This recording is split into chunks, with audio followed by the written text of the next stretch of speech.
John He yelled at us. Yeah, he knows we're here.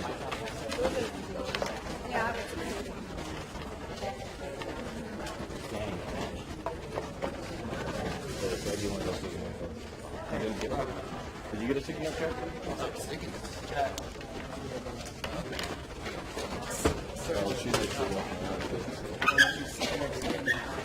I guess I can give up a sticky note. There you go.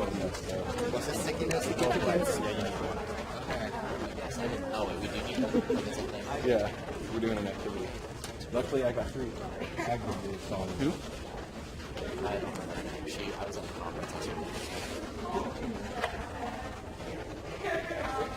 West also spoke about that.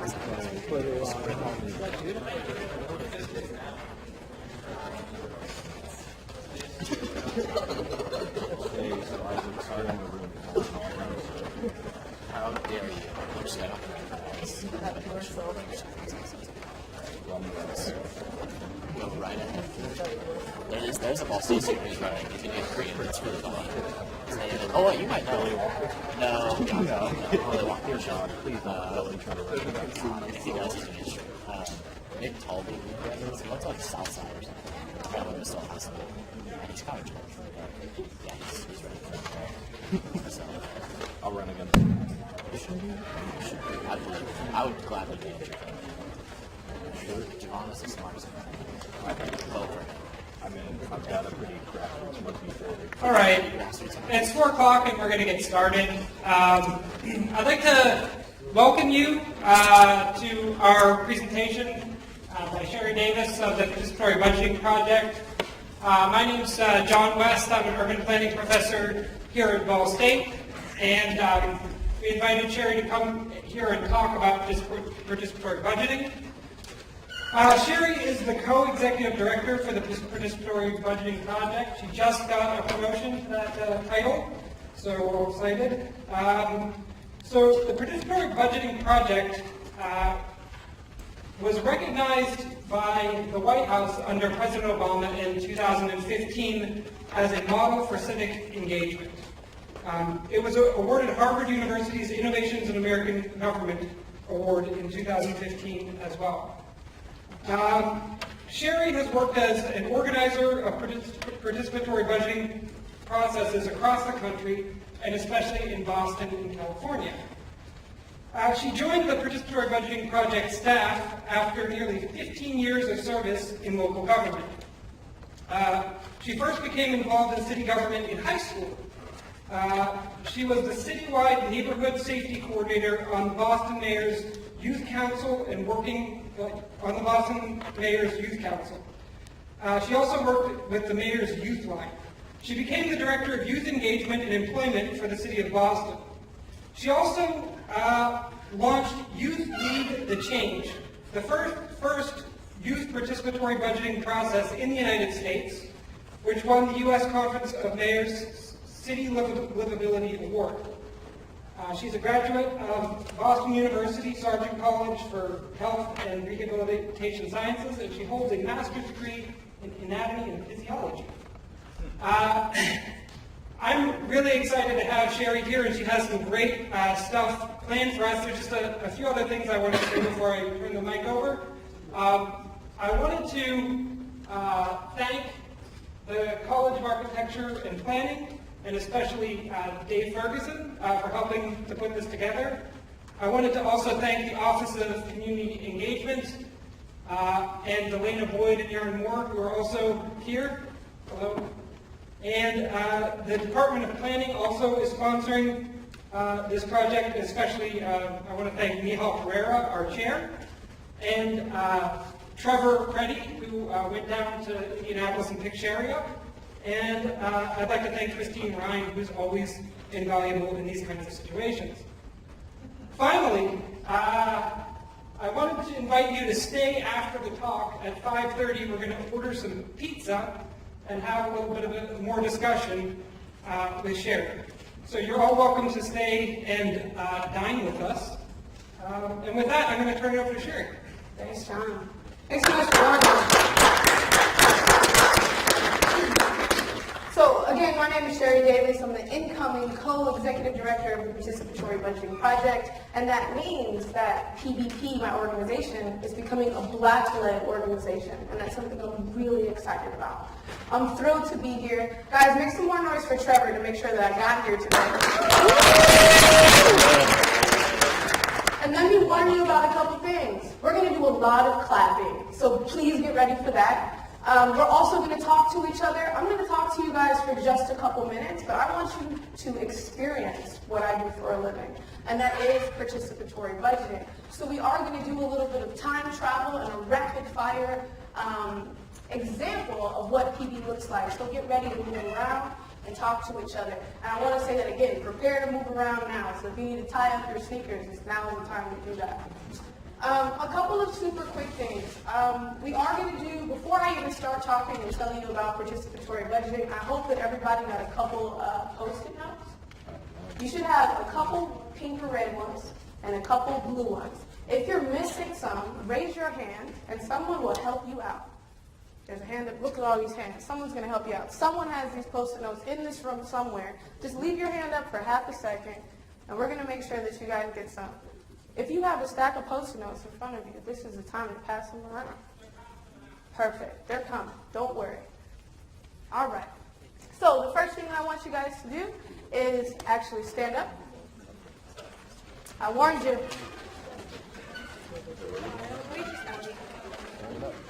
Now, before we start this first activity, so that I don't have to yell at you all, I'm going to use a really easy facilitation technique. When you see me put a hand up like this, you should put your hand up and stop talking. So let's try this out. Find a partner, give them a high five. Say hi and tell them why you came out tonight.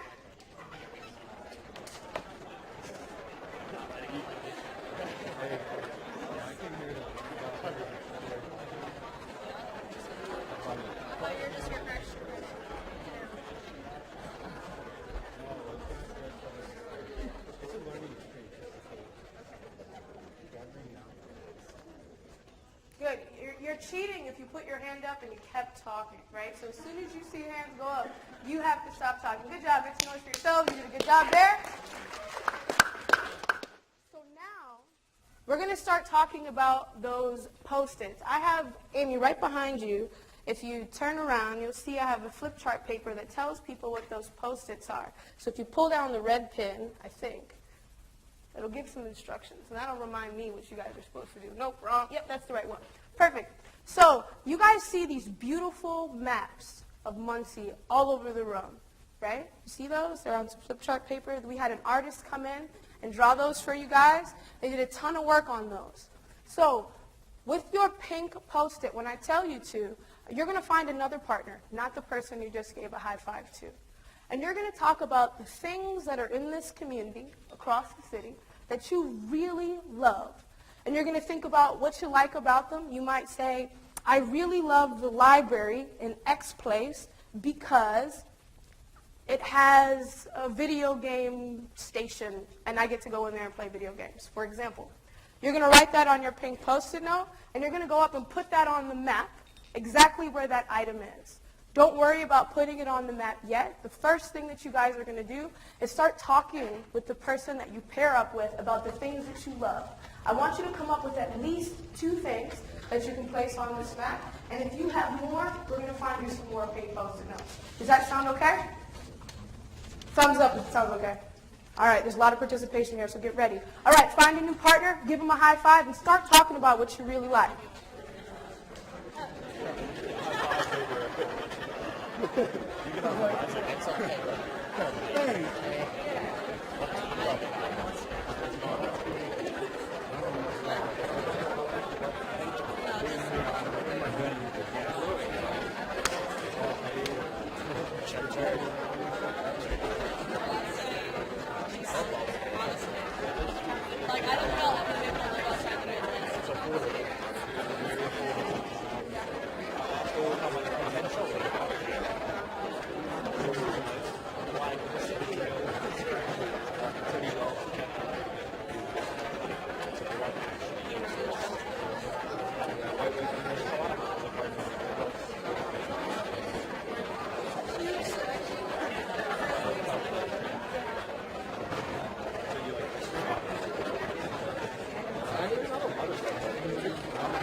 Post-its over here.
My first assignment of my plan was to send students downtown. No, I had one student that was supposed to go to Project Wetland, and he like put it in his phone and found something like way out here, in like 2 miles.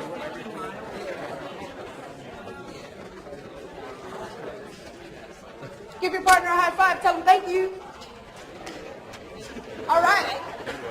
So, if you guys came up with some things that you really like about Muncie, which I hope you did when you were talking to your partner, in a moment, you're going to throw those up on the map. Just hold on to those pink Post-its for just a second. If you already beat me to the map, that's okay. You're ahead of the game. Now we're going to talk about those blue Post-it notes that you have. The blue Post-its are the things that you think maybe could be a little bit better. Blue Post-its look like some shade of this. Things that you think could maybe be a little bit better. It's something that could say, I wish there was X here, or it would be great if we could fix this. Those are some examples. So now, find a new partner and give them a high five. And now let's talk about the improvements. Give me at least 2. Once you're done, put them up on the map.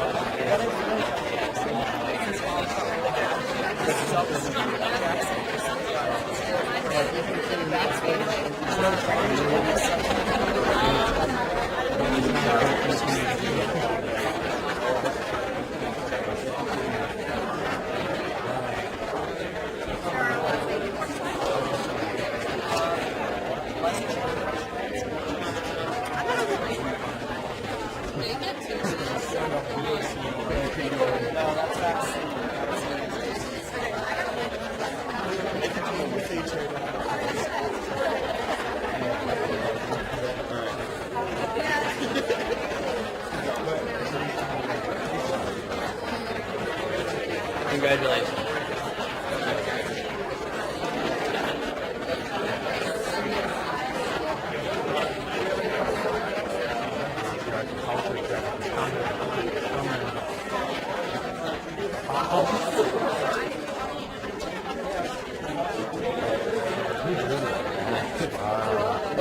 Famous artist, Jonathan West.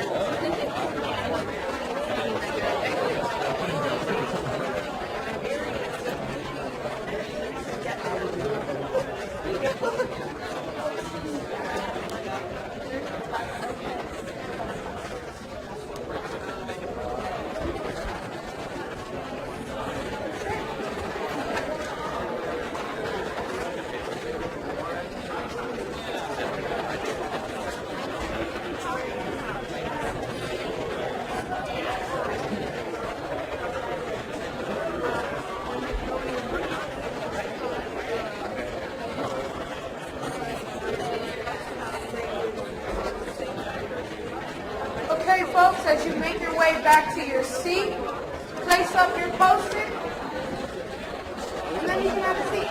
Now's the time to place your Post-it on the map. All of them that you have, place them where they're supposed to go, and make your way back to your seat. Sorry, Jake.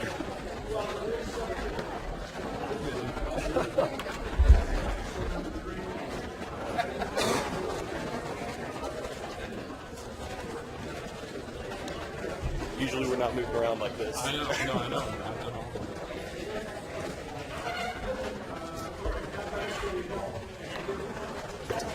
I hope I didn't have to table.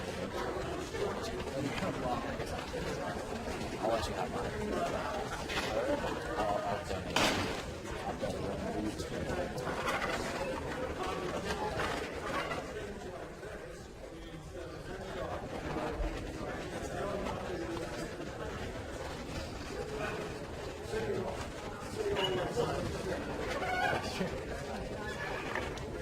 All right, folks, wonderful job. Make some noise for yourselves.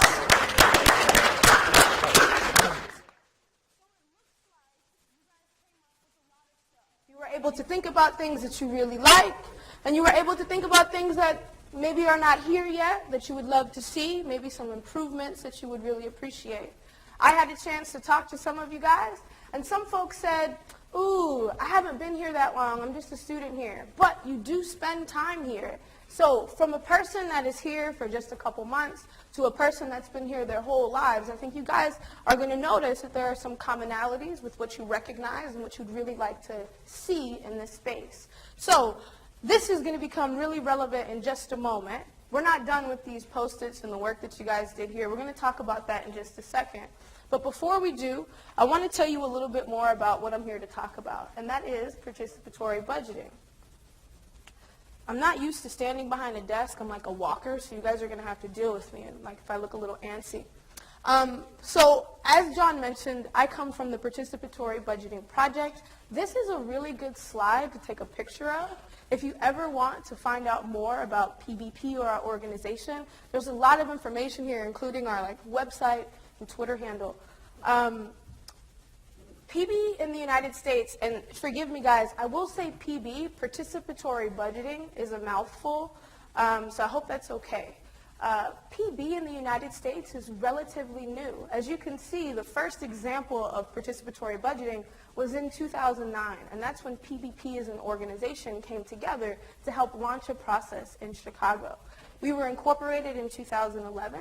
We've done a lot of work across North America in the last 10 years. And we have one mission, and that mission is to help people decide together how to spend public money. And so when we talk about participation, there are a lot of things. I've worked in cities and communities that say they have a community engagement plan or a participation plan, but how we talk about engagement and participation is a little bit different. Sometimes, and what I see mostly, is that folks have an opportunity to listen a lot when we're talking about government engagement. Has anyone here been to a hearing or council meeting that they had and they listened in the back? Great.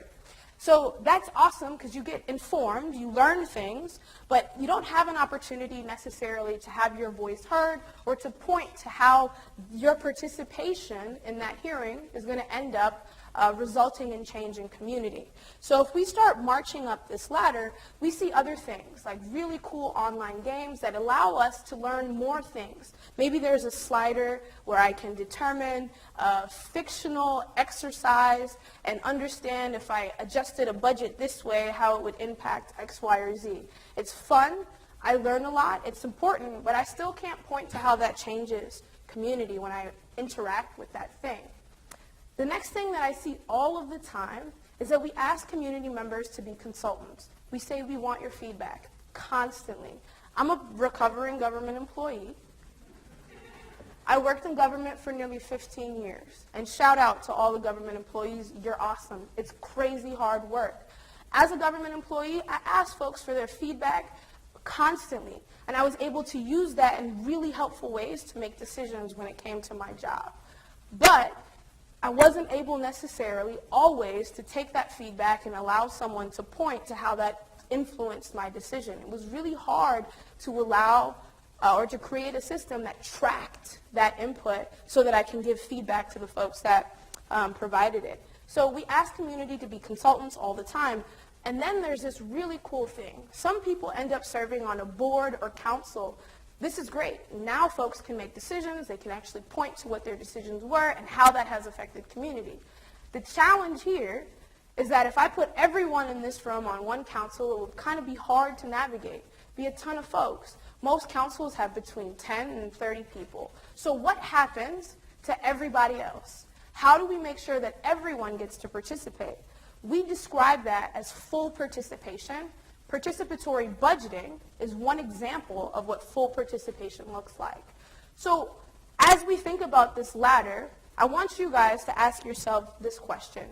Where do you typically stand? Are you a person that gets to listen? Are you a person that serves on a board or council? Or have you had a chance to engage in a full participation process?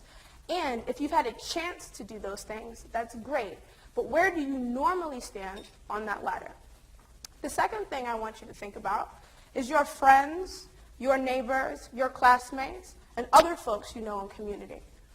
Where do they normally stand? And they're not all standing at the same place.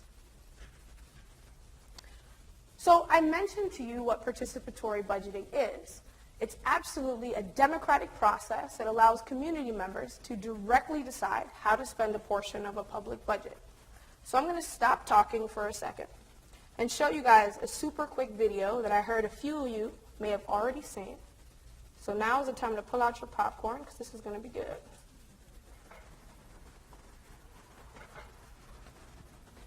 If you live in this community and you pay taxes, come out and vote, decide how your tax dollars get spent. Can you guys hear this okay? It's a little quiet, isn't it? Can I get some volume help up here, maybe? This. Sorry, y'all. I was trying to get through this without any technical difficulties. I'm almost there. Power over real money to make the decisions that affect their lives. It's a democratic process in which ordinary community members directly decide how to spend a part of the public budget. Oh, this is different because you're actually voting for where the money is going to be spent instead of allowing them to decide where to spend the money. Who knows better about their community than the people that live in their community? Not be afraid of the big words, participatory budgeting. It sounds boring, but it's the opposite of that. So how does it work? First, people brainstorm ideas.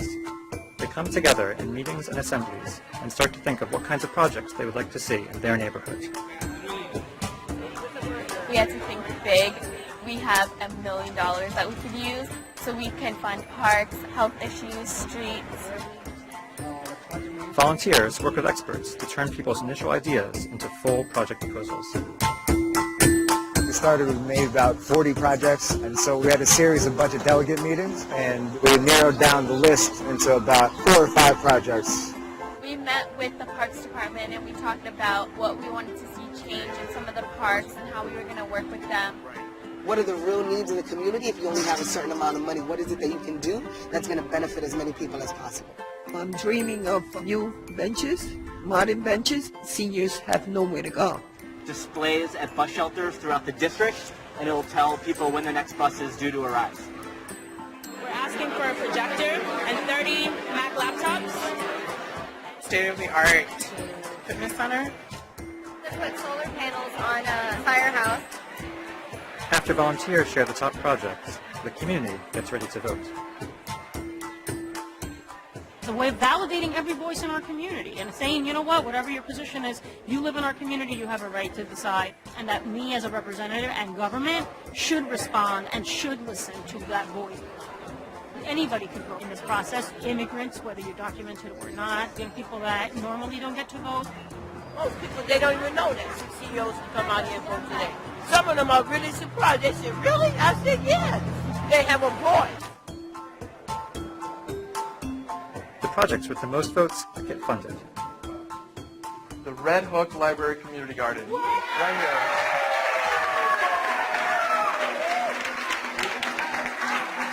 The projects are then implemented over the next few years. And the following year, the process starts again. People brainstorm new ideas, turn them into new projects, vote on them, and fund more improvements for their community. PB becomes part of the budget process. It becomes a new way of governing. I think this is like the greatest wave of democracy coming into the United States. It started in Porto Alegre, Brazil in 1989. From there, it spread all over Latin America to over 1,500 cities around the world. In Toronto, public housing tenants have decided how to spend millions of dollars on improvements to their buildings. City council members in Chicago, New York, and other cities have engaged thousands of residents in allocating discretionary funds.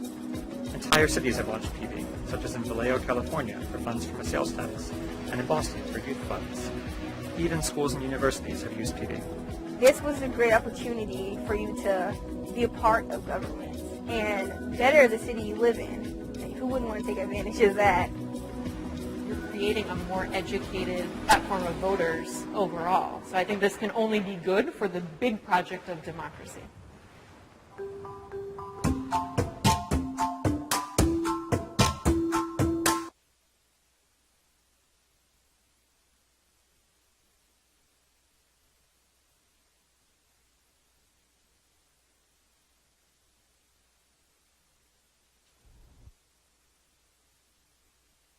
Able to hear me perfect. All right. So my mic might be a little too loud. Okay. Maybe that's good. Is that all right, y'all? All right. Cool. Give me 1 second to figure out why my slides aren't all the way up. But in the meantime, while I keep going here, just to summarize a couple things. So, participatory budgeting works like this. We see folks come together first, and what you didn't see in that video was before we actually jump into a participatory budgeting process, a steering committee is built. The job of the steering committee is to write the rules that govern a PB process. Steering committee members are not a typical committee that I've seen in government. In the city of Boston, for example, a steering committee consisted mostly of teenagers that wrote the rules that governed a really process that could be seen as complicated. They made really smart decisions, and they thought about the folks that they wanted to engage. And so we had some goals in Boston, and it was to engage folks that are maybe involved in the court system. It was to engage people that are normally left out of a process. So we had to go to where they were, but also make sure that they were represented on the steering committee. After we do those things, now it's time to step out into the community with the steering committee's guidance. So part of what they do is determine where we need to be and how we need to have conversations. So rather than saying everyone needs to come to me to suggest an idea on how to make community better, we go to where they are and have idea collection assemblies. Sometimes that happens over the course of a month, where we have stations set up outside of a football game, at universities and schools, but really wherever community members say we need to be in order to have conversations with folks that are normally left out of a process like this. After we do idea collection, we may collect hundreds, if not thousands of ideas, and then we move into my favorite part of a PB process, which is proposal development. We take those ideas, we think about them with a matrix of need, feasibility, and impact, and it forces folks to think outside of what they're accustomed to and maybe what their personal needs are, and really think about the needs of the broader community.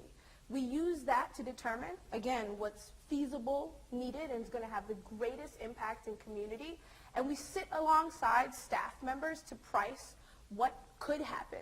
Nothing makes it onto a ballot in a PB process unless it's actually going to be carried out if it's voted on by community. So that means we have to think about eligibility based on where funding comes from and a few other criteria. Once we're able to develop those proposals, attach price tags onto them, now we're able to make a ballot.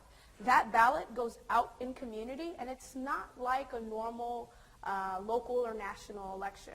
Typically, voting doesn't just take place on one day. And we bring those ballots out to where folks are, very similar to what I described in the idea collection phase of this process. Usually voting can take 1 to 2 weeks. We collect as many votes as we possibly can. And then, my second favorite part, debatably my favorite, is when we get to implement projects into community. And community members can point and say, that is the thing that I voted on, and this is the improvement from a PB process.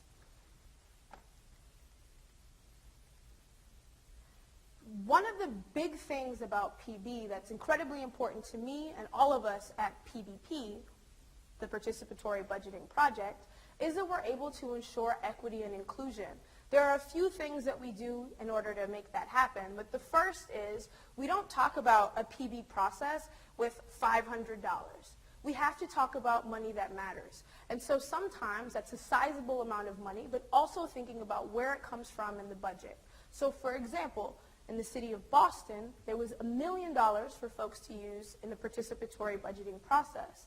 The Boston process was a youth-focused process. Young people between 12 and 25 decided on $1 million of the capital budget. So that's infrastructure, right? And it was a sizable amount of money so that they could actually see projects come out of that. It would be hard to do that with a couple $1,000s. If we're talking about doing PB, we have to think about what funding is available and what projects would be eligible for that funding, and make sure that it's not just a trivial case of community members deciding how to spend a couple dollars. The other thing that is essential for a process like this to work is that we have to have grassroots leadership. And so that looks like members of community-based organizations that not only serve on the steering committee, but really become the ambassadors of a PB process. This is not a process where city staff and city staff solely are running it. This is a process that's run by community. So we have to have community leaders involved. With that said, if we want to have young people participate in a process, maybe we shouldn't have meetings at 10 a.m. on a Tuesday when they're in school. And if we're going to have broader community participate in a process, well, maybe we need to think about what childcare looks like at a meeting for a single parent. And that work has to happen right at the beginning, and that's essential if we're talking about designing a process that includes people, especially those that are normally left out. Speaking of people that are normally left out, if we want them to show up, we have to focus our outreach to make sure that they have the information and can be in attendance. And so we have to name what those populations are and really be intentional about how we bring them into the conversation. And then last but not least, when I do this work, and I've done this work all over the country, equity criteria in a community is important, and it changes. I mentioned before need, feasibility, and impact. That's where we start at PPP, but when we get into a community, we really talk about what equity looks like on the ground in that space. And so I mentioned that we've done this work in a lot of communities across the country. Some of those are listed here, but this map is a bit outdated at this point because there's even more PB processes happening across the country now. I'll run through just a couple, and then I want to actually allow you guys to go through a PB process in this room together. One of the biggest examples of PB that I think is really cool happens in Toronto, and it's one of the longest examples of PB in North America. It happens in a housing community where over 160,000 tenants come together to make decisions on nearly $10 million of funds, capital funds, every year. In Vallejo, California, this is an interesting case of participatory budgeting, particularly because PB came when Vallejo went bankrupt. They instituted a sales tax measure that raised over $3 million in its first year, and they said community members have the opportunity to directly decide how that funding is spent each year. Vallejo still continues to go through a PB process, and we see thousands of residents engaged in that, and we've seen way more than 12 projects funded to date. I can't really talk about PB without mentioning New York City. New York City obviously super different than very small Vallejo in California, but is the largest example of PB in the United States. And now this is out of date too. We have way more than 28 districts. We are in over 30 districts that are involved in participatory budgeting, and there's a little bit of healthy competition. If we're seeing a counselor in District 39 that's doing PB, now the counselor in District 37 is really asking themselves, why am I not doing PB? Usually because their community is knocking out the door and saying, how can we make decisions together? This is not a process where we're talking about elected officials making zero decisions, but really, how do we make better decisions together, understanding what community needs are, and really being able to build that into a process like this. I've talked about Boston a lot. I tend to do that. And I'll just mention maybe one of my favorite things about the Boston process was I thought I broke it once. And let me tell you how PB came into my life. John mentioned this when he gave my introduction, but I started in government as a teenager. He mentioned that I was in government for 15 years. I just turned 30 a couple months ago. And being able to be engaged from that young age, I believed always that people should listen to me. The mayor of Boston taught me that. He started listening to me when I was nearly 14 years old. And because of that practice, I thought that everyone in the city should listen to other young people. So during my tenure in the city, I started off doing regular admin work, and then I kept coming back. I used to joke that they just couldn't get rid of me, and I found myself overseeing the programs that I was involved in as a child and having an opportunity to redesign them. John mentioned I oversaw a division in government. That division didn't exist when I started in government. I created it. And that's when the mayor said, great, now that you've done this, run a youth PB process. It's never happened in the country before, but I want it to happen in the city of Boston. I had no idea what participatory budgeting was. That's when I met our partner, my partner, the other co-director of PB. He explained it to me, and it took me some time to really get it. But when it sunk in, I thought it was incredibly transformative, because it wasn't a select few young people that had a chance to have a say, but really a broad array. And that was the difference for me. Now let me tell you about how I thought I broke PB after I explain all of that good stuff. So one of the projects that came up in the city of Boston was a park renovation. And it was great. Folks were really excited about it. Young people voted to have accessibility structures put into a park so that it would be more inclusive. Excellent. We're getting ready to break ground. The shovels come out. And then we had to halt construction because we found out that it was on top of an archaeological historical site. So now I'm like, great. I told you before, nothing makes it onto the ballot unless it's actually going to happen in community. And so now I've ruined PB in Boston and everything is going to be terrible. Panicked.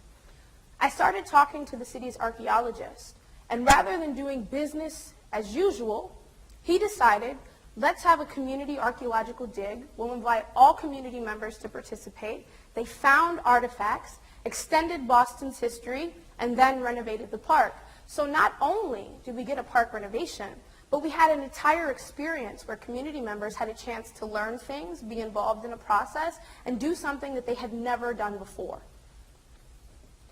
A couple of other really quick examples that I just wanted to lift up is at PBP we're seeing a huge shift towards participatory budgeting in schools. And that is important for us because we're talking about building capacity for young leaders, leaders that are very much going to be in charge of our democracy.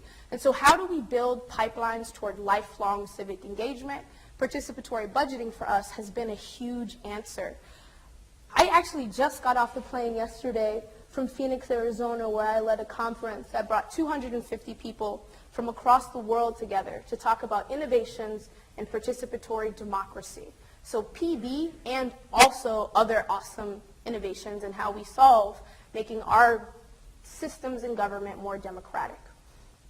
One of the things that was really cool is we started this conference at a high school, Central High School in Phoenix, Arizona. Central High School is a large school, but they started PB in Phoenix with just one school.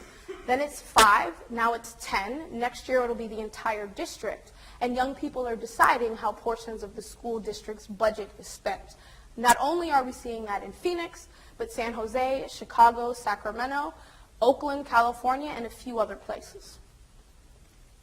And PB as a process has been recognized in a few different ways. So from a federal government standpoint, it's been named as a best practice for engagement. We've seen this take place when we're talking about community development block grant funds, especially in Oakland, California, which was the first example of a PB process that allows community members to directly decide on how community development block grant funds would be spent. Now, these are funds that are designed for low-income communities. Low-income communities often have other people make decisions for them. This was groundbreaking because that changed how this happens drastically. And so why do we talk about doing this? The impacts of PB are huge. In Vallejo, California, 1 in 5 people that participated in the PB vote were ineligible to vote in local and national elections. Maybe it's because they were under 18, or maybe there's another barrier for their participation. But that barrier did not exist in the PB process.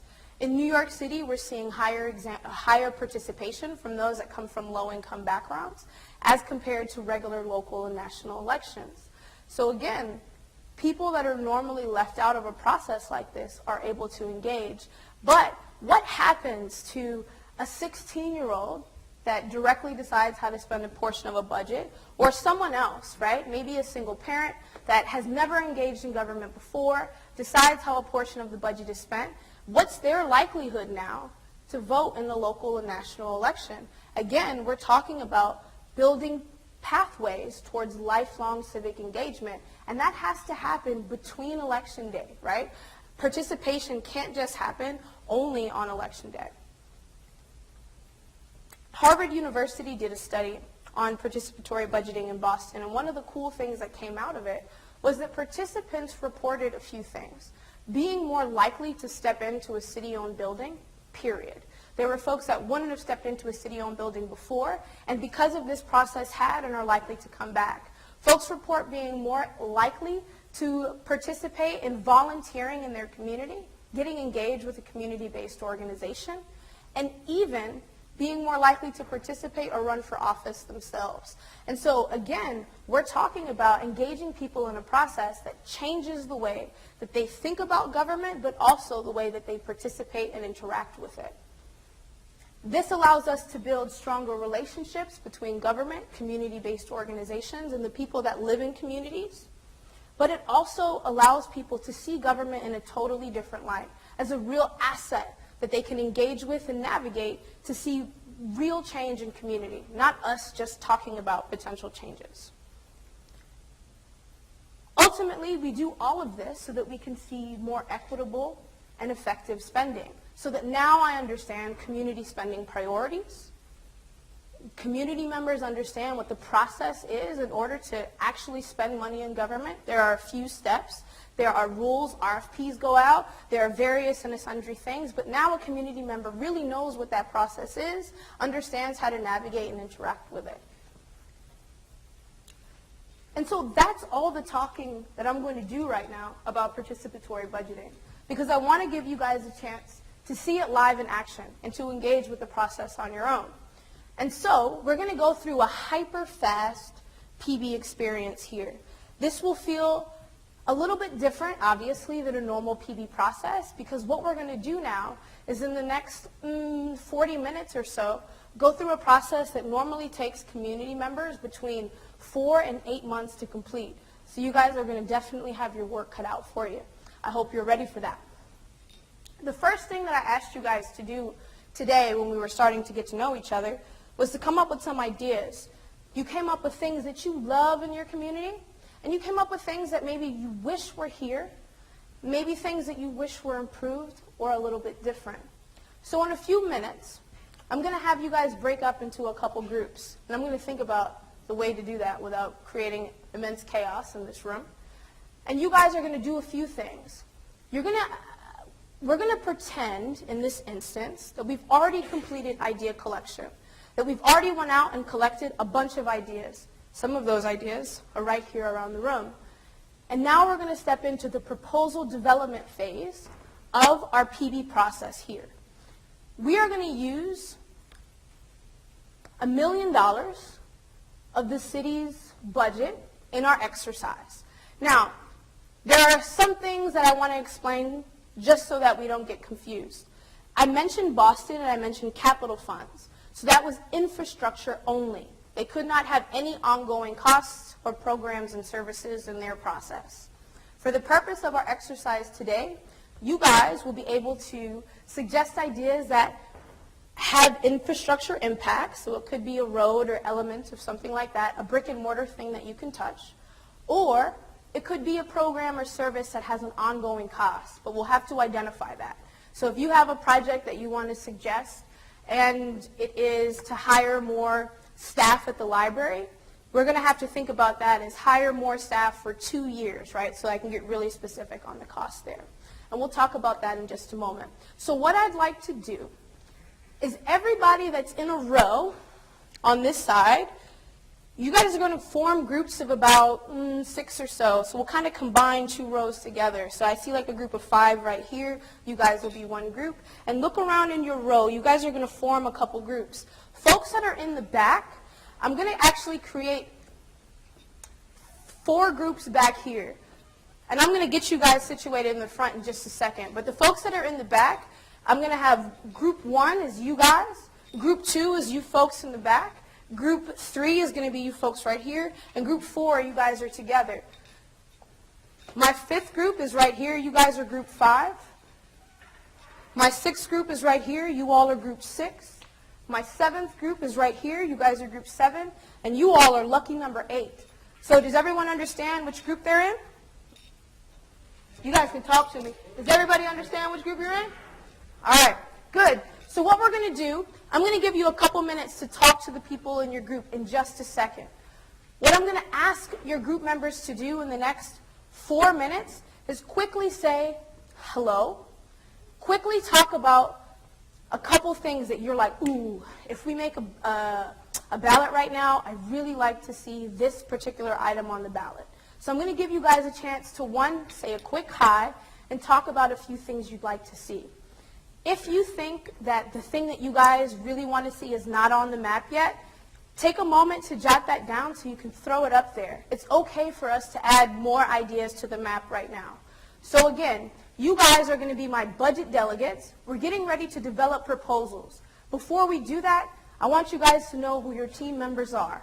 When I stop talking, you guys are going to say a quick hello, and then think about, is there any idea that I didn't jot down earlier that I really want to make sure is up on one of these maps? I'll give you guys about 5 minutes to do that, a 30-second warning, and then I'll pull you back to tell you what's going to happen next. Ready? Begin.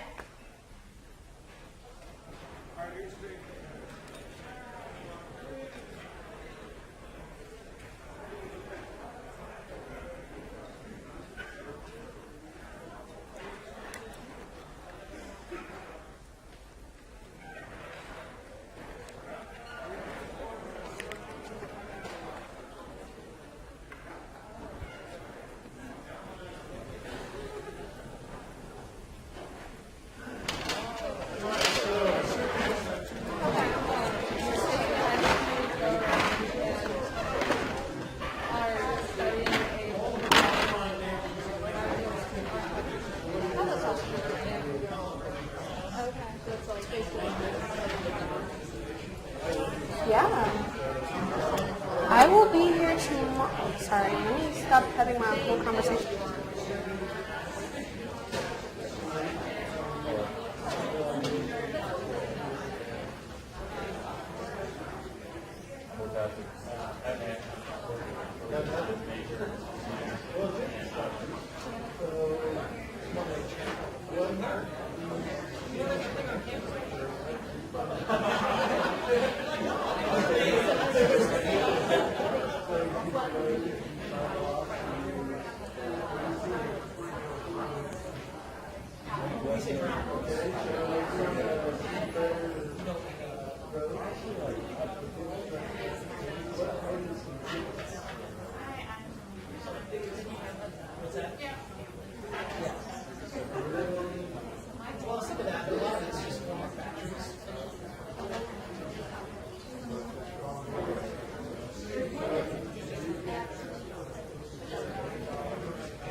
So you should have had a chance to say a quick hello. Now is your chance to write down any ideas that you want to make sure you get up on the map. You have 2 more minutes before I'm doing that.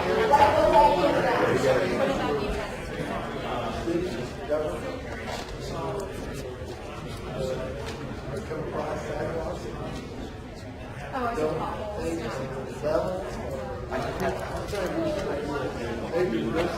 Especially along the canals and stuff. Because, I mean, you have all those levees and all of that should be going this far. Yeah, you could do murals and stuff there. Have you seen that big mural downtown? And that's just regular people. Yeah. It's actually exactly like that. And like I think, like, once he's trying to expand the McKinley neighborhood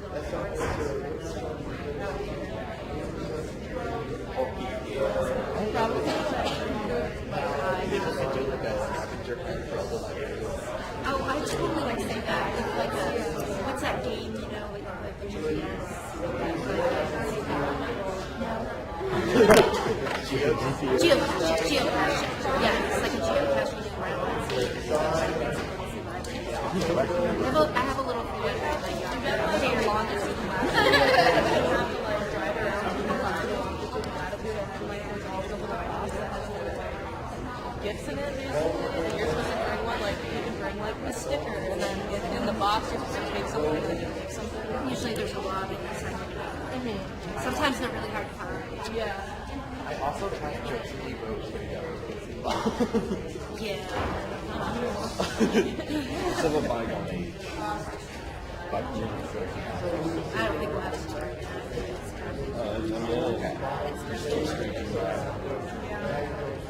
But like it needs to be there. Where else would you choose? That's not Sure. To be honest, if it was the mall. It could be a two-story. This is your 30-second warning, so scramble down those last-minute ideas that you have. One idea per post-it if you possibly can, and hold on to them. I'm going to tell you what to do with them in just a second. Scribble down those last ideas, and find one person in your group to put them on the map for you. Scribble down those last ideas, and if you have any more post-its to put up, elect one person in your group to throw them up on the map for us.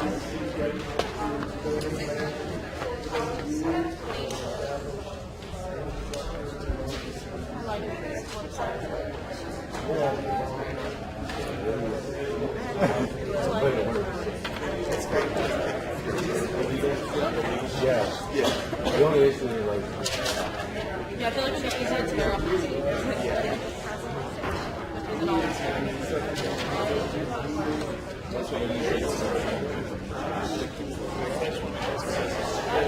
And then you flip it the other way and start and do no flip.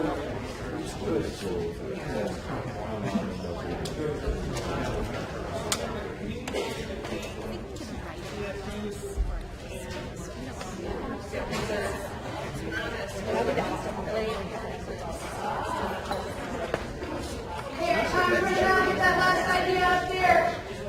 Time to run out, get those last ideas up. The reason I'm all about it is because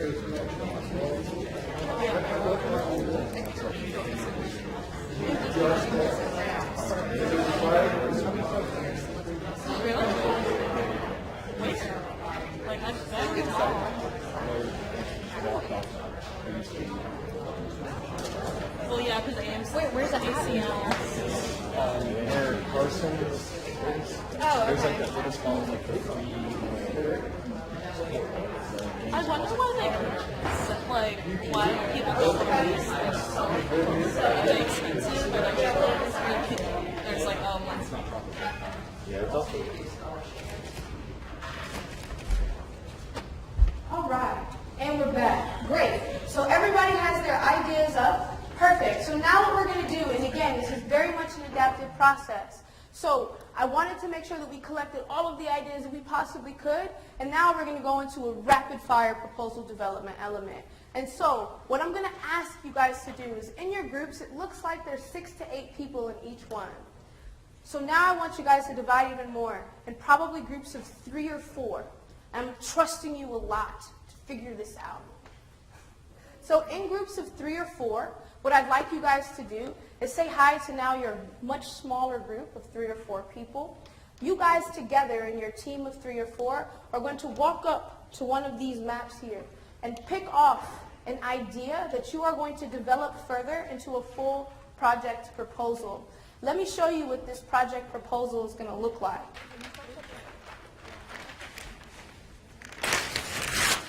The first thing you're going to do when you pick up your Post-it note is pick a project that you're really excited about. Ideally, you're going to pick one that's not yours. You're going to work on another idea that someone else in this room came up with. So try to do that for me.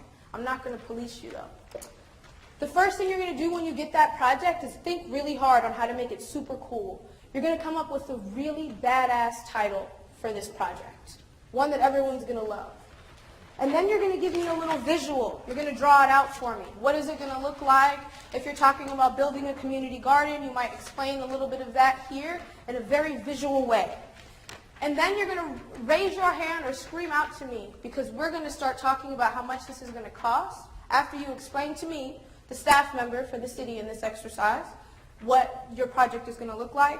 You'll jot down a super quick description, and then you'll say a couple words on why this project is important and needed and feasible in this community. Does that sound okay?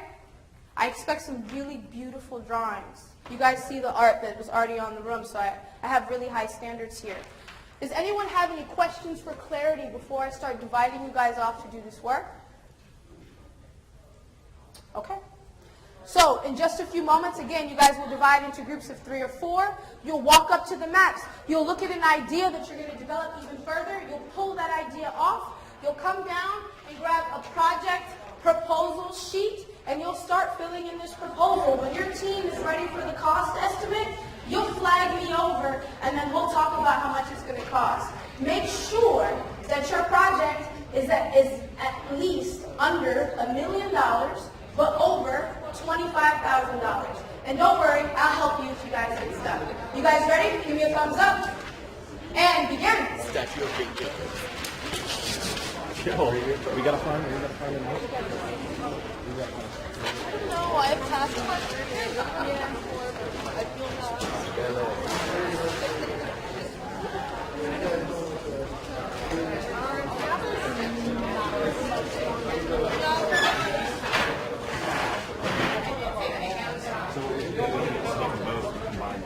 Oh, yeah. You doing that? Yeah, we're transit-oriented teams. Transit-oriented teams. That's good. Jack, you're the only team left. Damn, you're still 19, bro?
doing a bike share. I haven't heard anything. So how many locations for bike So share? we got Allstate, downtown, some residential areas around campus, and also some parks. So 475,000.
I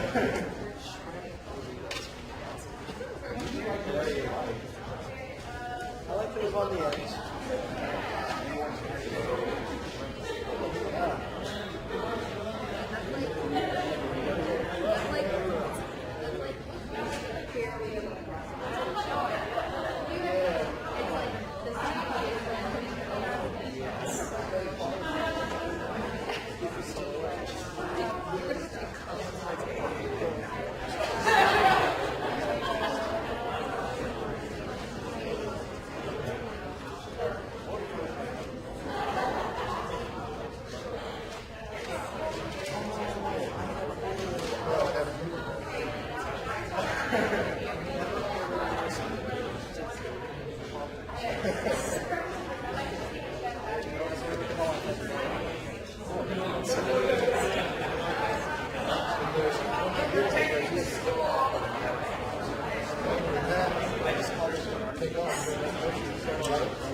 Okay, everybody.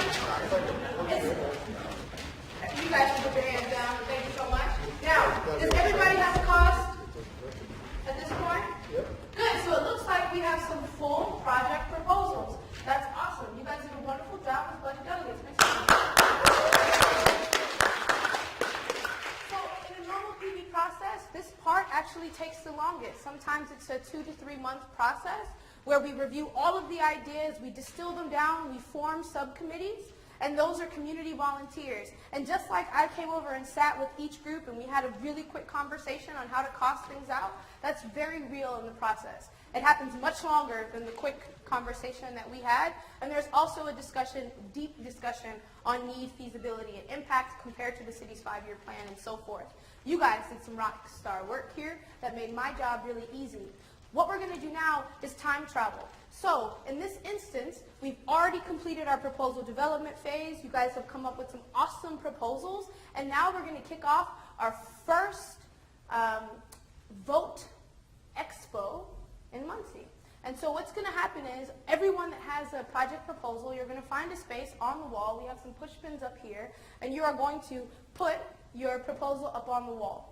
Then what's going to happen is we're going to have an expo where folks are going to be able to walk around the room and check out all of the proposals. So everyone had a group of like 3, 4, or 5. Make sure that one person is hanging out by your poster so that they can talk to people about that particular project. Make sure you sell it. Tell them why it's important and why they should vote for it. Look out for the person that stands in front of your poster, because you should relieve them so that they also have a chance to check out the rest of the projects. Does this sound okay? Thumbs up if you like it. All right. So what's going to happen now is I'm going to give you guys just 10 minutes to put those projects up. Make sure you have a representative in front of it, and so that you guys can all check out all the projects. At the end of this, I'll give everyone an opportunity to vote. Don't vote now because you don't know how to vote yet, right? So put all your projects up, and then we'll begin our expo now. Sell it.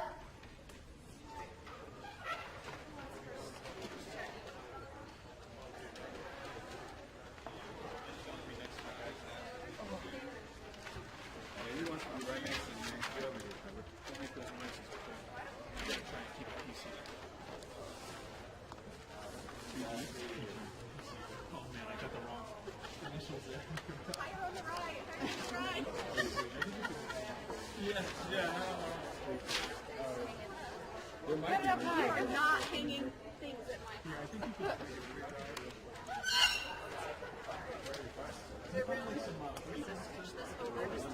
Oh, there's another one up there. Dude, we found it. Don't even worry. You gotta take first. Yeah, I'll take the first one. Yeah, I think so. You're wearing a double-edged cover our proposal. Here you go. Oh, here you go. Thank you so much. Guess we don't have a lot of room. Okay. Yeah. So make sure you check out all the projects so that you know which ones you want to vote on. In a couple minutes, you'll be able to cast 4 votes across our ballot. Make sure you check out all of the projects.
parts of the communities about once a month. It'll be free entry, information, food, and extras. We'll have a traveling movie theater that kind of goes with it. Kind of just a way to bring different parts of the community together and see different aspects of different parts of Muncie.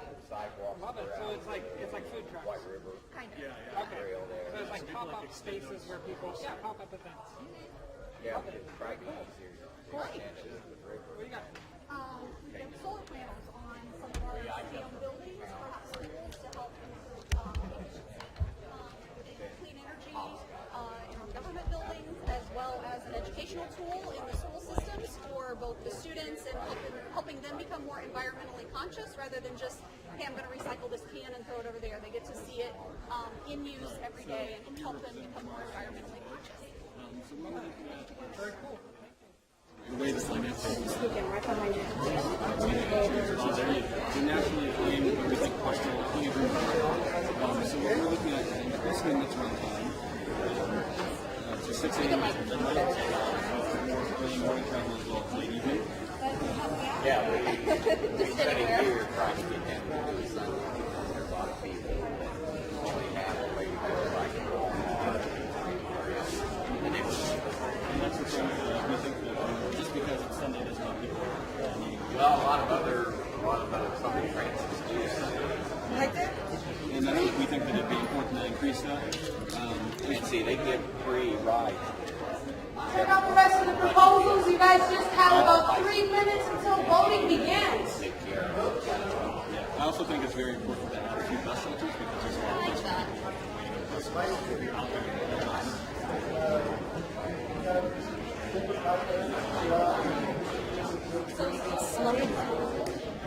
buses out there.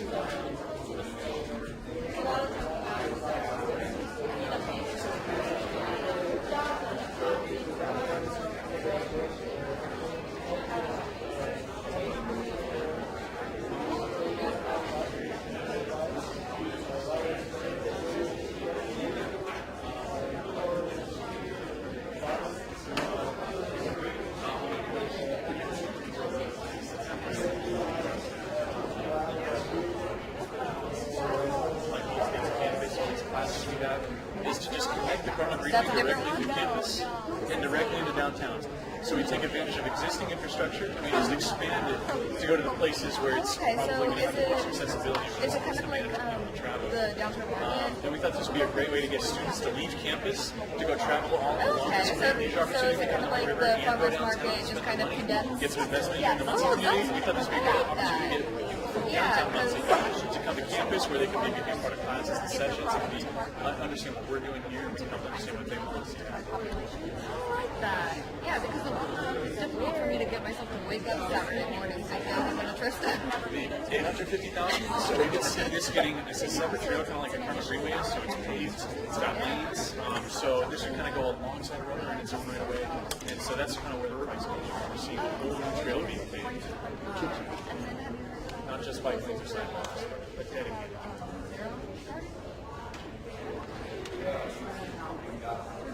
No, another one in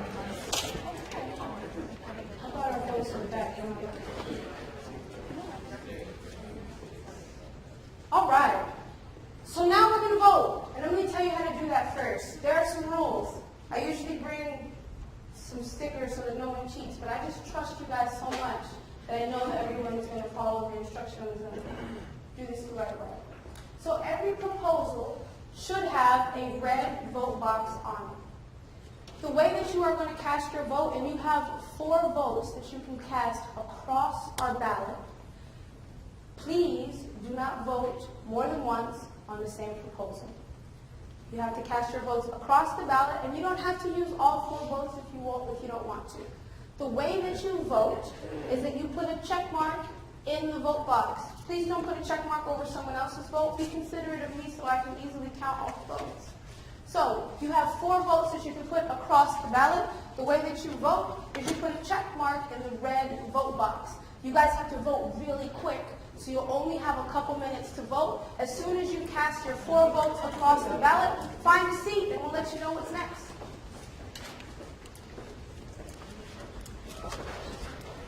Sorry, did she say you can't? You can vote for your one. You can only just vote for it one time. You can't put all 4 votes in the same.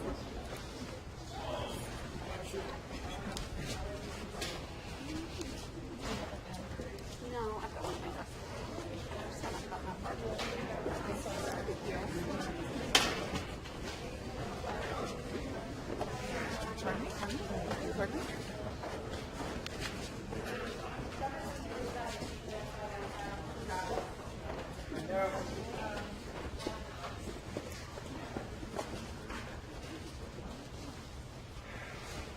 Oh, I love this one.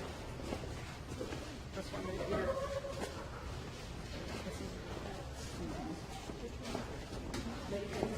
Cardinal Greenway for Ball State.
All right, after you vote, grab a seat.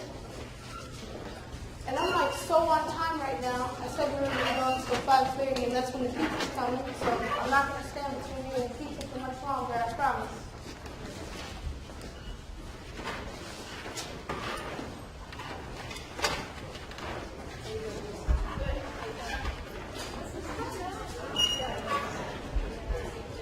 Okay, our amazing team here is helping me tally up all of the votes. And while that's happening, and you guys, if you tally up the votes, just just let me know on each side the top 3 and the cost. Write it down on a piece of paper and bring it up to me. The top 3 and the cost. I'll need the title of the project, the cost, the top 3 that you see on each side. Tell me how many votes it got, the title, and the cost. Now, while folks are doing that, I have a couple questions for you guys.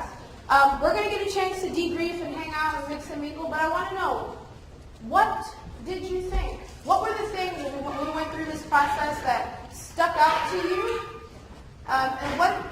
And what are the things that you thought, this might be pretty cool if I gave this a try? What were the things that stuck out to you?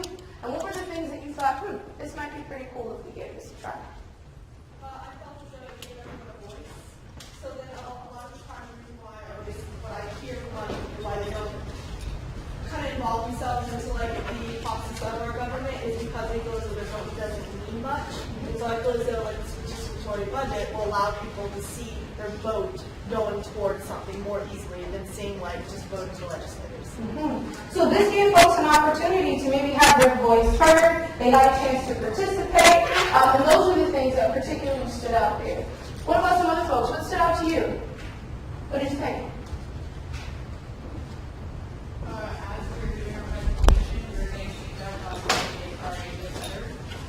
As you were doing your presentation, you were getting feedback on making your idea better. And that stood out to you, and you were like, ooh, you started to get excited about it? Cool. What else? What stood out to you guys? Yeah.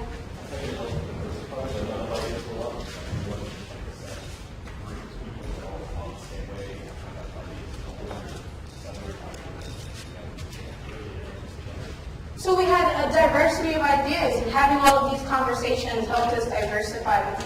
Was there anyone here that worked on the idea that you put up specifically? That you put up an idea and then you ended up working on it? So you had an opportunity to do that? But not many people, right? Everyone had a chance, more or less, to work on an idea that someone else came up with. And that's also a pretty unique thing about participatory budgeting. I've been in conversations where folks come into a community meeting and they're saying, this is the thing I want no matter what happens, and they start having conversations, and they're like, you know what?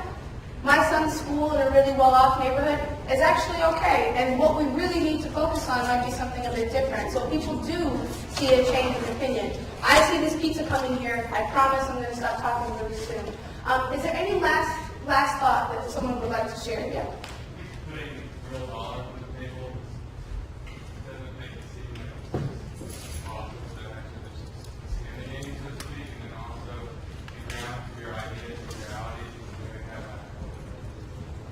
Yeah, so it becomes less trivial because we're talking about real stuff, real money, and you feel like you have some skin in the game, right? Absolutely, and that is real stuff. And I know today's process was a bit of an abbreviated, quick version of this, but when I do PB, this is real stuff, real dollars, and people care very much about what happens in the decisions that they have an opportunity to make. So it looks like the votes are in, y'all. Make some noise.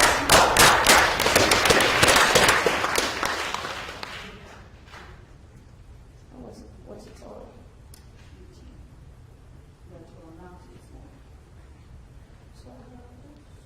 Oh, I see. Okay, great. So it's really exciting. We were able to fund 3 projects with our $1 million that you guys came up with. Project number 1 that had the most votes was Vacant to Vibrant. Make some noise for that, y'all.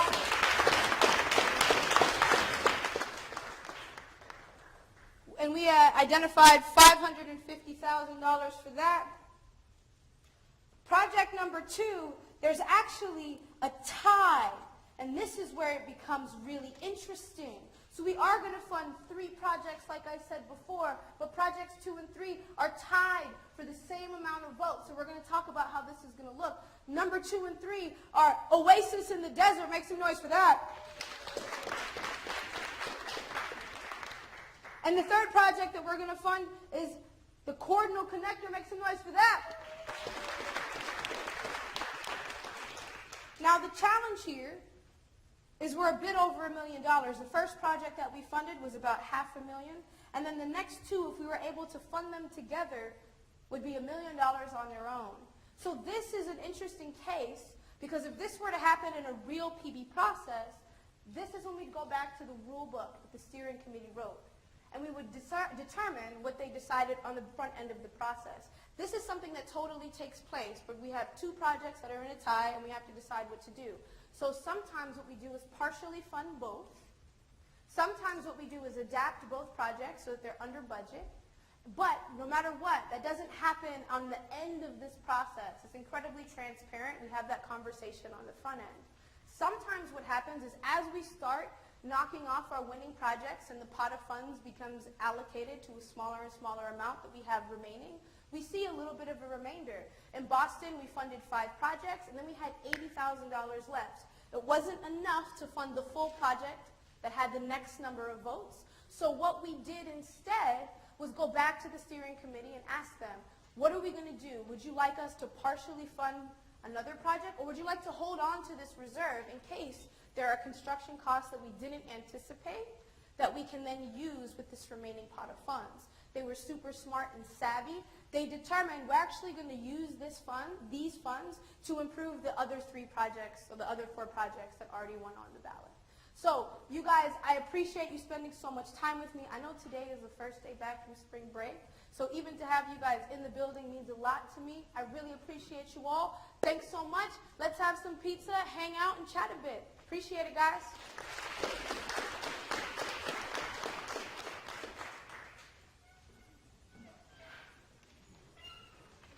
All right, one more time, let's say thanks to Shari.